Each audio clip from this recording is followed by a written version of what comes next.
Okay, so what did we study in the last class? What was our discussions?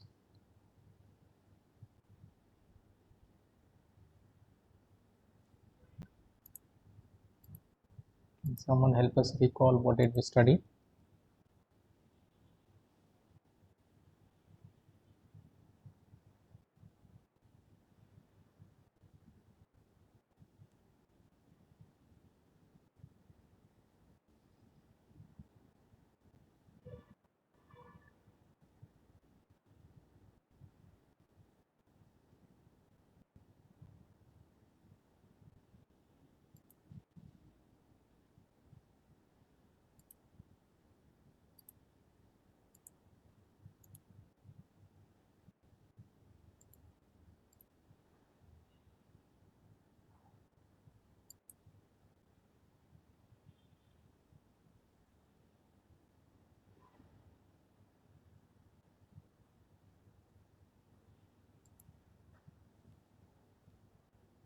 So we were actually getting into the terms, right?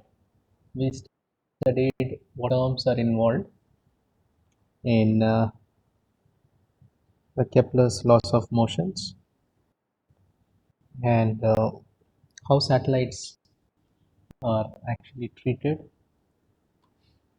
what is done exactly with Earth orbiting satellites, their apogees, perigees, okay, line of apsides. So these were the things that we had discussed in the previous class, right? Through analogy, mean analogy. Now this is one important section which you have to remember, okay? Which is actually the semi-major axis, the eccentricity, inclination angle, right ascension, then argument of perigee, mean analogy, okay? So just have a look at it.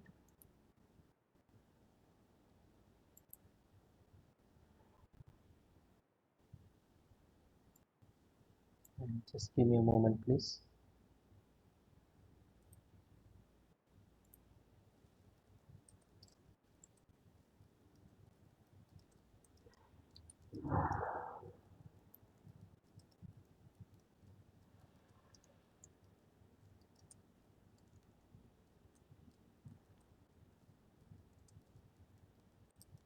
Any doubts you have with what all we discussed previously?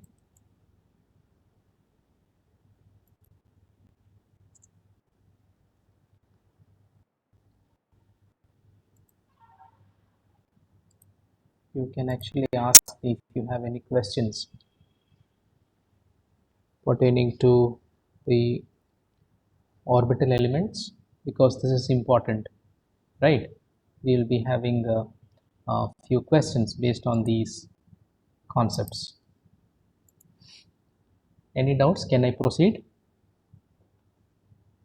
up till what was discussed here?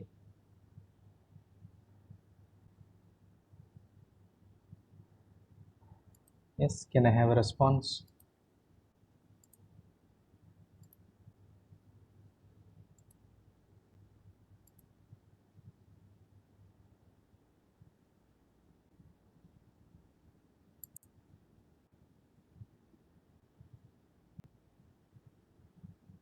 Ashika, any doubt till the concepts that we had discussed so far?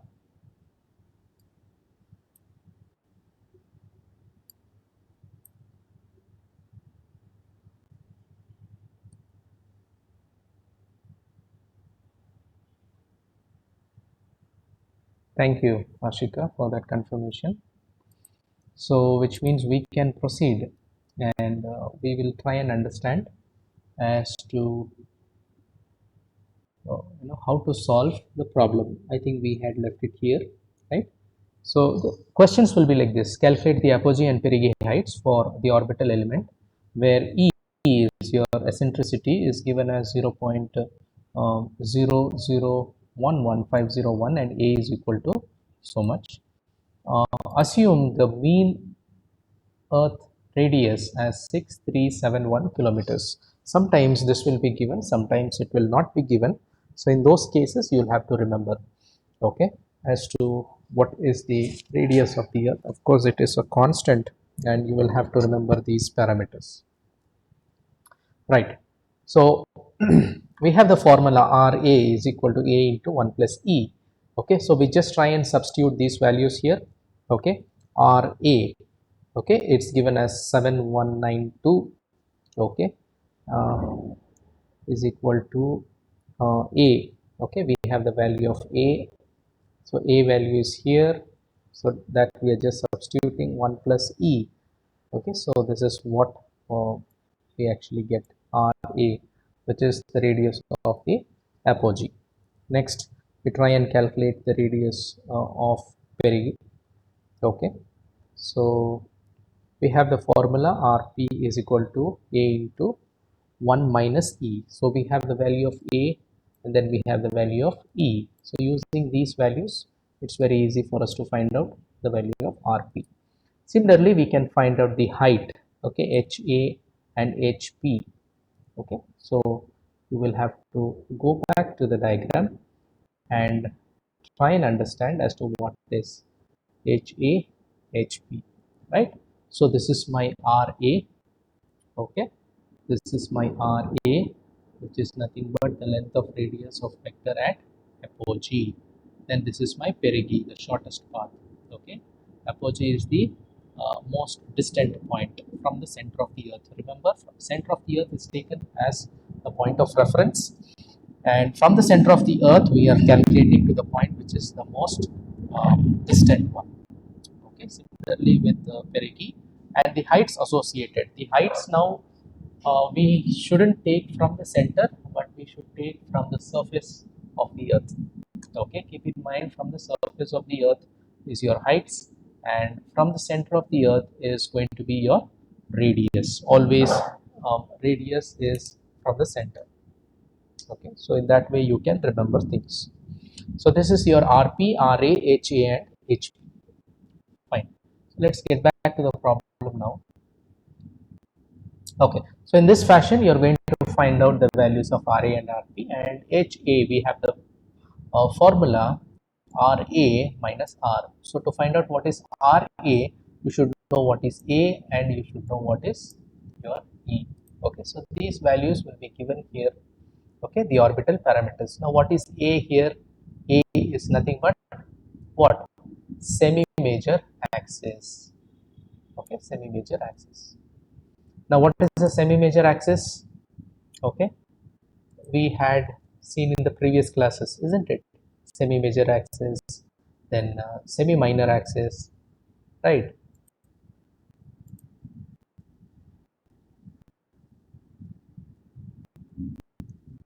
Let me just go through that for the benefit of the others. Okay, right? So this is going to be your semi major axis and semi minor axis. So you have A here, okay, semi major axis. Minor axis is from north to south, okay, which is denoted as B. Okay, things you'll have to keep in mind, okay, few points and few parameters.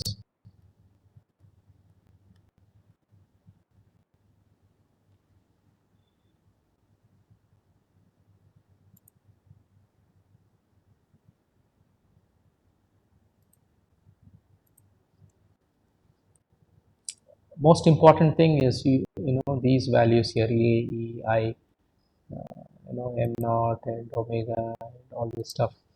These are important. Okay, so using the radius of the earth, okay, and Ra value, so we minus, because height is what, from the surface level, it's not from the center of the earth, right? It's going to be from the surface level. So which means if I take the radius of the earth and if I minus the value, okay, then that is actually going to give me Ra, because Ra was taken from the center of the earth, and the radius, okay, if I minus them both, okay, if I minus them both, that's going to give me the value of my Ha and Hp, right? Now these are some of the perturbations. Perturbations are nothing but some disturbances that you can see. Okay. Now keep in mind that your uh, gravitational forces are also a form of disturbance with regards to communication. Okay, but it actually helps us in keeping things in place. Okay, if there is no gravity, just imagine if there is no gravity, then things start getting too complex, right? So we wouldn't find people in their place. We need some kind of external force, okay, to keep things in its place. So this is one important thing that you have to keep in mind. Then orbit perturbation can be defined as the difference between the real orbit and the Keplerian orbit obtained from two body equations of motion. So disturbances, so orbit disturbances, how can this happen? Because if there is some kind of variations, okay, if there is slight error, take the example of a signal. Okay, in your signal, if I have too much of noise, then what is going to happen? It's going to hamper my original communication signal. So if the signal is hampered, there's no point in having something called a signal, right? So it becomes, it causes a lot of error. So similarly here, if I have kept a satellite in its orbit, and if it's not going in its path, then it becomes difficult, right? Because it goes off track. So once it goes off track, then communication doesn't happen, right? So that is called your orbit perturbation. Next, what can be the reasons? Okay, what can be the reasons that is causing these kind of perturbations? So the number one is due to non-ideal Earth shape, okay, which is nothing but shape of the Earth is not perfectly spherical. It's not a circle, right? It's an ellipse, but it is considered to be oblate spheroid. So it is not a circle exactly. The third, body perturbations like sun, moon, as I told you about the gravitational forces, even these can cause. Now we spoke about rain, isn't it? So in rain, when there is heavy rain, it can disturb your signals. How can it disturb the signals? Because it forms ice, right? So these signals have to pass through the ionosphere and then hit the clouds. Okay, then there will be this section which is freezed. Okay, the water molecules which are freezed, which is the ice layer, and then it has to come down to the base station, right? So this becomes a challenge during heavy rain. Then we have something called solar radiation and solar wind. So these can also be termed as solar flares. Okay, the high radiation that happens due to the sun. Okay, so even these can cause disturbances for the orbit. Okay. Now there is an important term here called geostationary orbit. We had discussed this in the previous class as to if it is in sync with the Earth's rotation, okay, then we call it as a geostationary orbit. So we place it in an orbit, okay, where it is in sync with the rotation of the Earth. So a geostationary orbit is a circular geostationary orbit which is about 35,786 kilometers. Now this number also you'll have to keep in mind. Sometimes we give it in the problems, and most of the time you'll have to assume the standard values. For example, the radius of the Earth, okay, and the geostationary orbit as to how high is it from the Earth's surface or the Earth's equator. So the direction of the Earth's rotation, so it is in sync with Earth's rotation. An object such an object in such orbit appears motionless. Why it's motionless? Because our rotation and the movement of the satellite are in sync. So it is just like, I gave you an example. You're in the bus and then you see through the window, and if the other bus also is in the same speed, then you feel that both of you are not in movement. But if one bus overtakes, then that's when you realize that you are in motion, right? Okay. The importance of perturbation source depends on satellite altitude. Now, the height of the satellite is important, right? So, how high we are placing it and where we are placing it, now this is important. The gravitational pulls because of the sun, the moon have negligible effects on low orbiting satellites, but they do affect satellites in the geostationary orbit. So these gravitational pulls are impacting the ones in geostationary orbit. Now keep in mind this geostationary orbit is a sweet spot. When I say sweet spot, all the countries are competing to put in their satellites in geostationary orbit. They want this orbit. So you can imagine the traffic that is getting built up with regards to the geostationary orbit. Okay. Atmospheric drag, on the other hand, has negligible effect on geostationary satellites, but does affect low orbiting Earth about 1000 kilometers. So your gravitational pull is concerned with, it concerns geostationary orbit, and your atmospheric drag concerns your LEO, okay, or low orbiting satellites, low Earth orbiting satellites, LEO, sometimes it's referred as LEO, low Earth orbiting satellites. Now, these are, some of the equations, okay, that you'll have to remember, and there are few solved examples in your textbook. Can someone tell me which textbook are we referring to? Either you can unmute or respond, or you can use the chat box. What's the name of a textbook?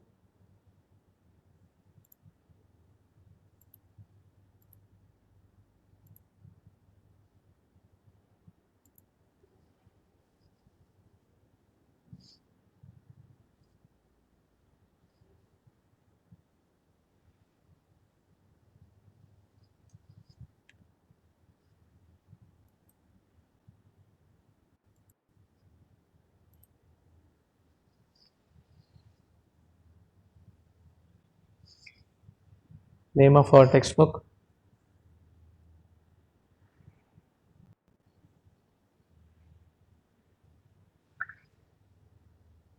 Yes, can I have an answer? Is it a difficult question?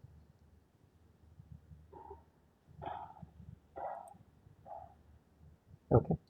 So we are using Dennis Roddy, okay, a single textbook, which will be covering all of your syllabus, right?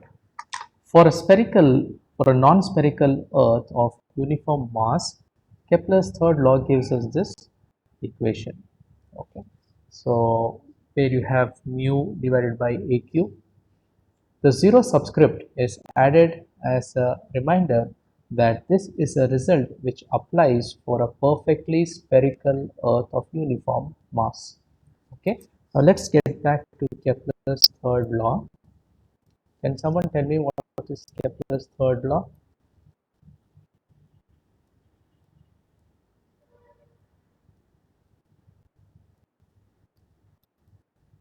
So we had an equation built in, right? The square of the periodic time of the orbit is proportional to the cube of the mean distance, right?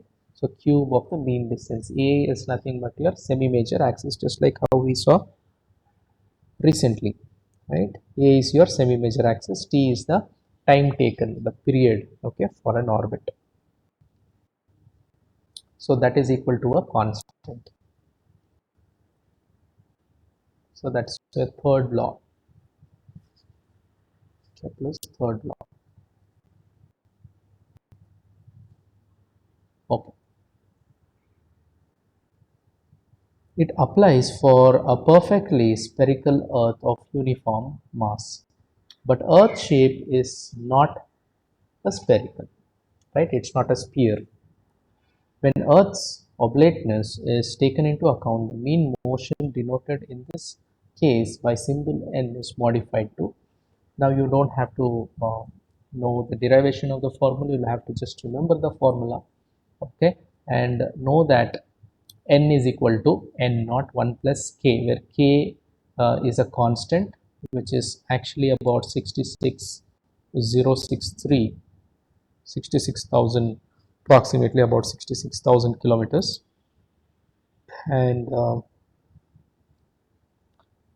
divided by a square into 1 minus e square. E square is your eccentricity that tells you if it is a sphere or it is a, uh, it is a non-sphere object. Okay. So I want you all to refer to your solved examples, okay, in your textbook. A similar kind will be asked in your exams. So you will have to just remember this formula. Value of k is constant, a could be given and e will be given, and the value of n naught. N naught you will be calculating using mu and a cube. So those values will be specified in your question.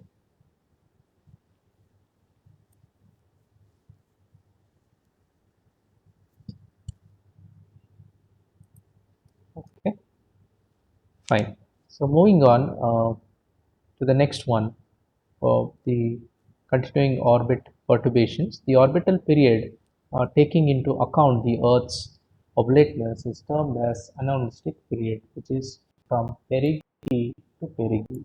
So perigee is the closest point. So from that point to the other point, okay, it's called the orbital period. So how much time it takes to revolve around, okay, so that's the period. The mean motion specified in by NASA is the reciprocal of anomalistic period. So this is nothing but 2 into pi divided by n, where n is the radian per second. Okay, so how much it is moving with regards to the speed or motion of your satellite.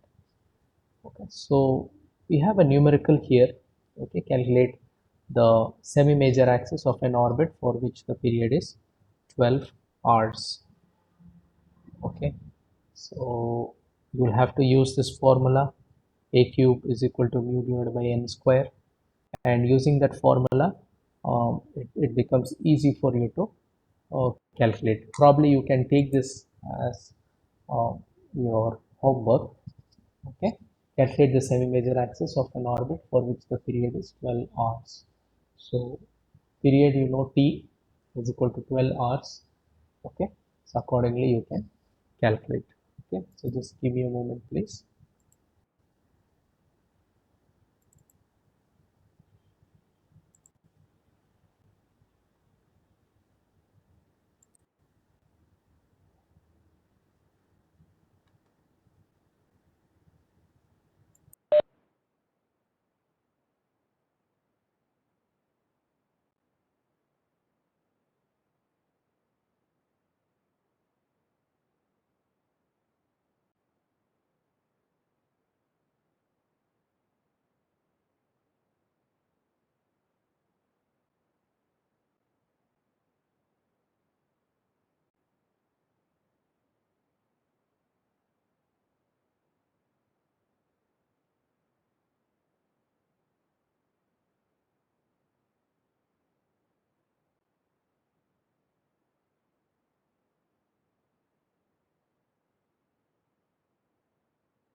Okay, so can you all take that as an homework and get it done, the problem which I asked you all to do.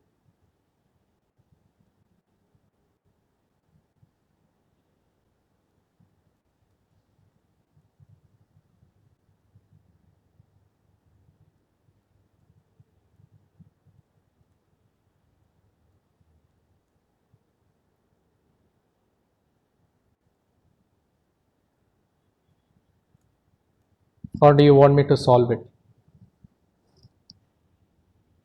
I want you all to uh, respond so that it becomes easy for us to understand uh, as to what we are mutually thinking of. So, should I solve the problem or will you guys solve it? Arvind?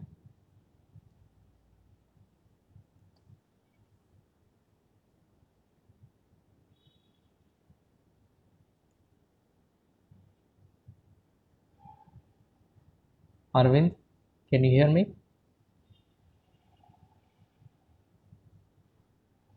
Okay.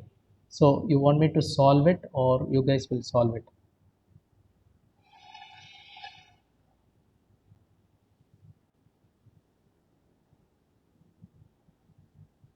You will try to solve? Okay. Fine then. So you can look for this, okay, and the textbook will actually help you out also in getting it done. So you will be using this formula, okay, fine. So we will continue our discussion with regards to orbit perturbations, the regression of nodes, okay, and here also we have certain definitions, okay, that needs to be remembered. The oblateness of Earth produces two rotations of orbital plane. The first one is regression of node, then rotation of apsides. Okay. Now you will have to remember these definitions. The right ascension of the ascending node, okay, which means from the lower section to the upper section, from the south to the north, shifts the position. If the orbit is prograde, what is prograde? It is going in sync, same direction of the Earth, and retrograde, which means in the opposite side. And if retrograde, they slide eastward.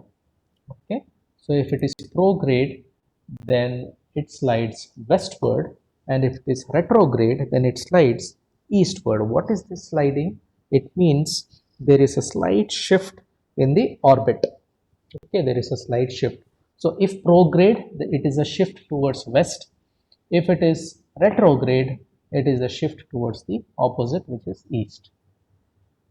The nodes move in direction opposite to the direction of satellite in motion, hence the term regression of nodes. Okay, so it is moving in the opposite direction, so we call it as regression of nodes. Next, the rotation of apsides. What is this apsides? This is the second effect of rotation. Now see, if it's a complete sphere, if it's like a ball, okay, so what happens is I will not see any kind of perturbations or disturbances. But since this is not a perfect circle, okay, so we can see fine misalignments that can happen. And if the satellite is actually not maneuvered, okay, we can actually maneuver the satellite. So if we do not maneuver it properly, then what happens is it will go off track. It goes out of the orbit. So once it goes out of the orbit, it becomes very difficult for you to control the satellite. Why is it difficult? Because you will actually calculate as to how much distance your antenna is capable of tracking the satellite. If it goes beyond that, your antenna may not be able to track the satellite, which means your satellite is dead and gone. You do not have control. The investments done, the R&D done, the engineers worked on the satellite, everything goes waste. Okay, so keeping them in track, okay, on the right orbit and the right direction is actually very important with respect to satellites. So this is along the orbital plane. This line rotates in the orbital plane, resulting in augment of perigee, which is omega changing with time, augment of perigee. Now we have seen this, right? Augment of perigee. Remember the orbital elements that we saw, right? The same thing, augment of perigee, position of satellite in orbit. So it's talking about how the satellite's position is in the orbit. So keeping in its place is a must. Okay. Both effects depend on the mean motion n, the semi-major axis A, and the eccentricity E. Why is it dependent on E? Because it will actually decide if it's a circle or is it a non-circle object. Then we have the factor k is equal to n into k1 divided by a square 1 minus e square. We have seen this in the Kepler's law. K will have the same unit as n. Thus, with n in radians per day, k will be radians per day and n degrees per day. K will be in degrees per day. So totally this factor is nothing but degrees per day. These are all calculations where just like how we saw the formula here, okay, which actually is an effect of non-spherical Earth. So in order to model that, they have used this formula.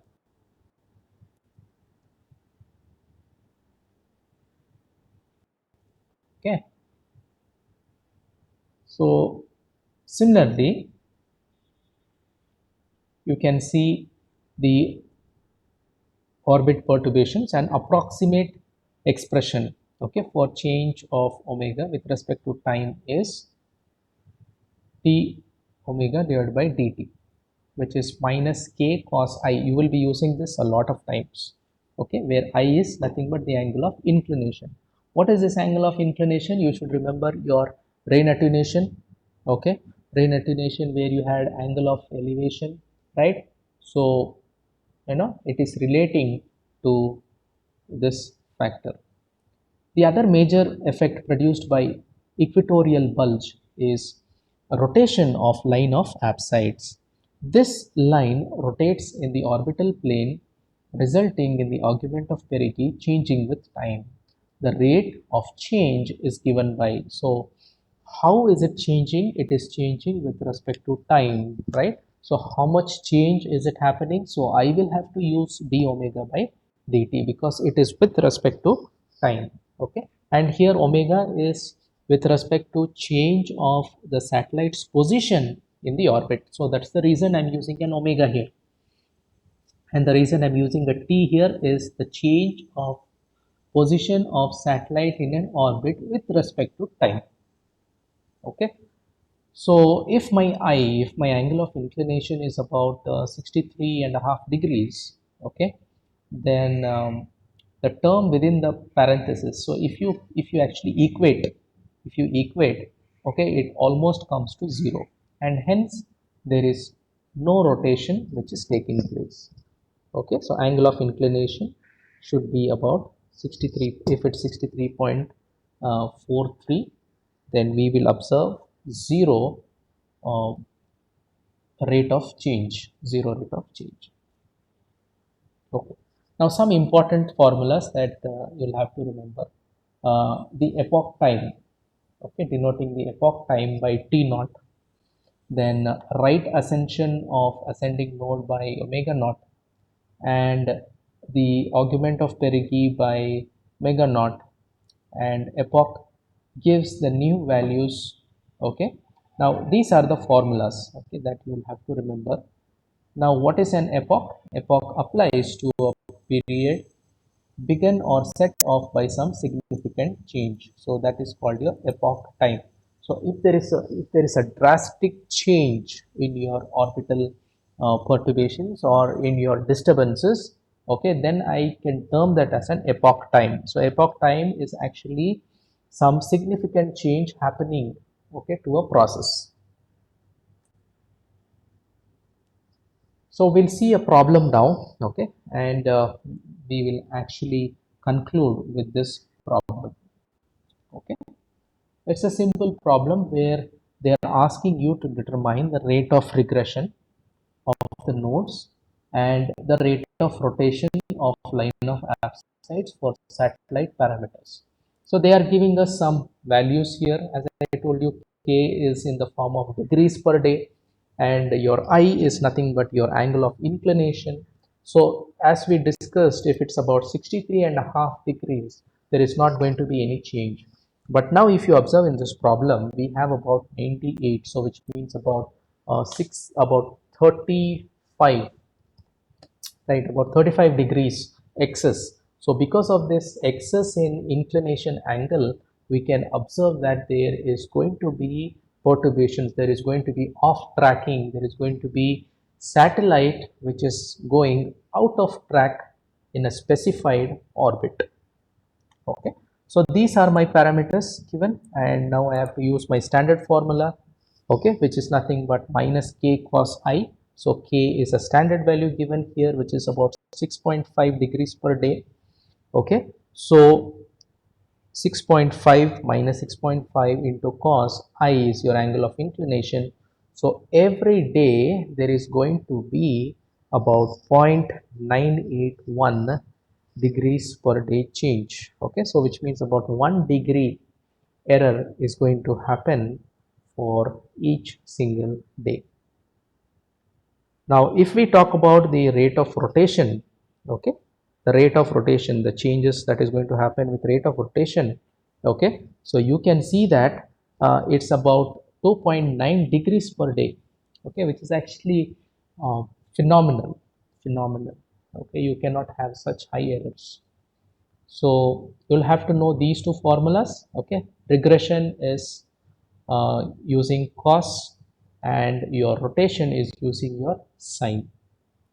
Okay, so these formulas are to be remembered. Standard values will be given in your problem. Those standard values, just pick it up, put it in the formula here, substitute. Okay, and sometimes standard values will be given as I told you. Sometimes you will have to assume the radius of the earth and other values as such. Okay, so I think we will stop here for the moment. Okay, and we will continue with the perturbations that is happening, okay, with respect to satellites in the next class. Okay, fine, thank you. Any doubts so far, students? You can ask me. Any doubts so far? Concepts that we discussed so far, any doubts?